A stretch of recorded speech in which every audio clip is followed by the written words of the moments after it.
Summer, 1985, Martinsburg, Pennsylvania. Rain poured down on the asphalt of a busy truck stop.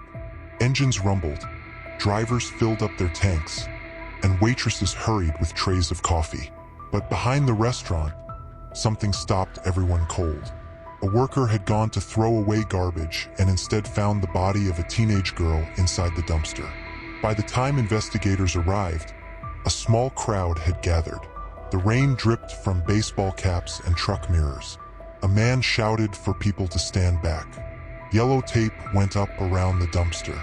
The victim was young. She had been traveling the highways. Investigators quickly realized she was a hitchhiker. It was the start of a mystery that would stretch on for decades. Investigators photographed everything: the dumpster, the body, the wet asphalt. But evidence was scarce. Whoever killed the girl had been careful or lucky. Witnesses claimed they saw a truck parked too long. Others thought they noticed a man moving quickly in the rain. But nothing matched clearly. The girl had no ID. To the investigators, that was the biggest problem. Hitchhikers often traveled without papers, and sometimes nobody even reported them missing. The team asked themselves the same questions again and again. Who was she? Who put her there? Was this random, or the work of a predator who might strike again? What investigators didn't know then was that another teenage hitchhiker was nearby that day. She was sitting in a truck cab, waiting for her driver to finish paying for gas. She saw the commotion, the troopers, and the yellow tape going up in the rain. From her seat, she thought, it could have been me. Then she looked at the man who had just given her a ride. Another thought struck. It could have been him. When the driver returned, he told her they should get moving. He didn't want to get caught up in something time-consuming. He shifted the truck into gear, and together they pulled out of the lot, leaving the dumpster scene behind. Neither of them spoke of the girl, but she would never forget what she saw. For investigators, the case reflected a bigger issue. Hitchhiking in the 1980s was common, especially for young people seeking freedom or running from trouble. But it was also dangerous. Truck stops became hunting grounds. Predators could pick up strangers who had no paper trail, no family nearby, and no clear destination. When one went missing, investigators often had no starting point. It was like chasing shadows. The 1985 case soon joined other unsolved files. The girl's identity remained unknown. The killer had vanished into the rain.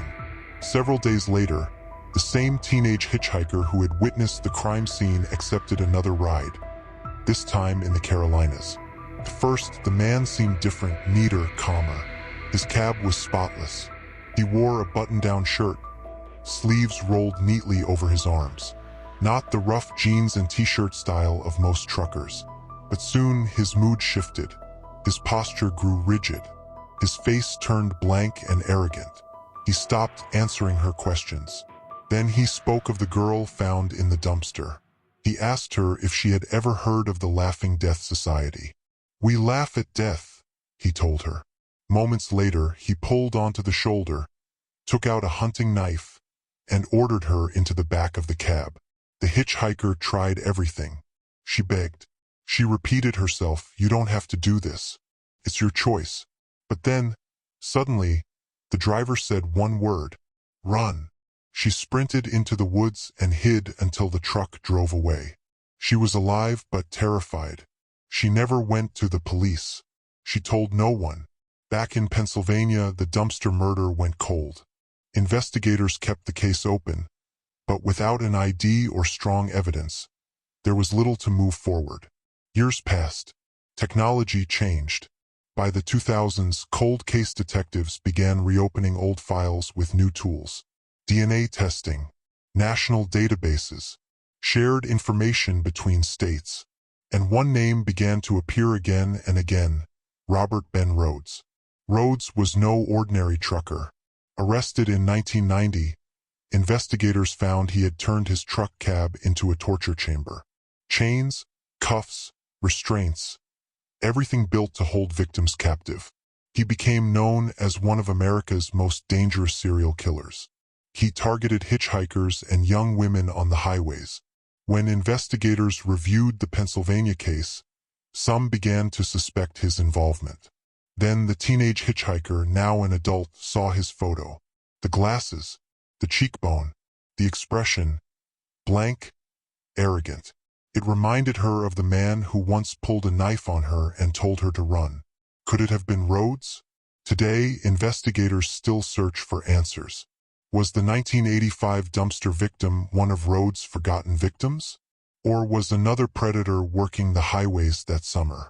The teenage hitchhiker survived, but the memory stayed with her forever. For investigators, her story is another piece of evidence, another voice reminding them that the open road in those years was far from safe.